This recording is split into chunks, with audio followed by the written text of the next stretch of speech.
আজকে আমি হাঁসের ডিম রান্না করে দেখাবো। আমি এখানে 7টা ডিম রান্না করব। আমি ডিমগুলো সিদ্ধ করতে বসিয়ে দেব।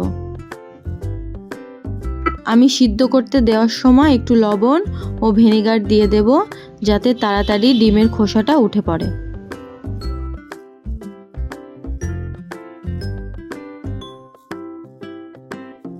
ডিমটা আমার সিদ্ধ হয়ে গেছে। এবার আমি ডিমের খোসাগুলো ভালো করে ছাড়িয়ে নেব। ডিমটা আমি মাঝ বরাবর এক সাইডে কেটে নেব ছোট ছোট করে, যাতে করে মশলাটা ভিতরে ঢুকতে পারে।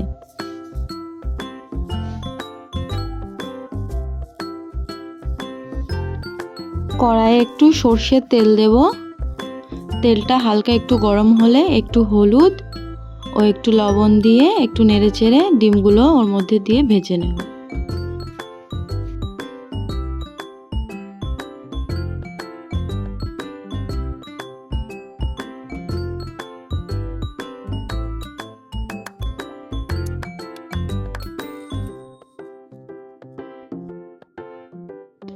ডিমগুলো একটু হালকা হালকা করে ভাজবো, বেশি ভাজবো না।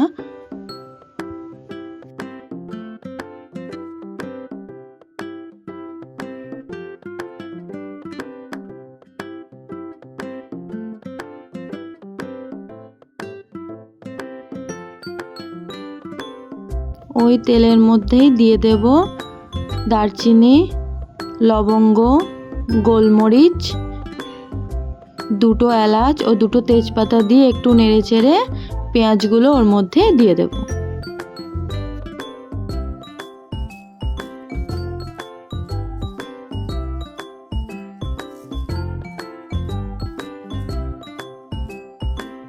পেঁয়াজগুলো হালকা ভাজা ভাজা হলে ওর মধ্যে টমেটোগুলো দিয়ে দেব। টমেটোগুলো যাতে তাড়াতাড়ি সিদ্ধ হয়ে যায় তার জন্য একটু লবণও দিয়ে নেব।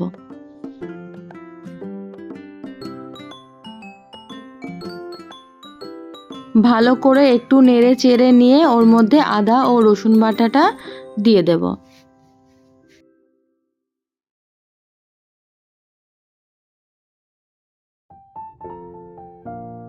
এক চামচ হলুদ, 1 চামচ লঙ্কা, 1 চামচ ধনে ও জিরে গুঁড়ো ভালো করে একটু নেড়ে চেড়ে নিয়ে ঢাকনা চাপা দিয়ে একটু মশলাটাকে কষাতে দেব। এবার ঢাকনাটাকে তুলে একটু ভালো করে নেড়ে চেড়ে নিয়ে টমেটোগুলো একটু ভালো করে ম্যাশ করে নেব। ওর মধ্যে একটু জল দিয়ে দেব। জল যখন একটু ফুটবে ওর মধ্যে আমি ডিমগুলো এক এক করে সব দিয়ে দেব। তারপর কিছুক্ষণ ঢাকনা চাপা দিয়ে রেখে দেব, যাতে ভালো করে ডিমের মধ্যে মশলাটা ঢুকে যায়। লাস্টে একটু গরম মশলা দিয়ে দেব, তাহলেই আমার রান্না কমপ্লিট হয়ে যাবে।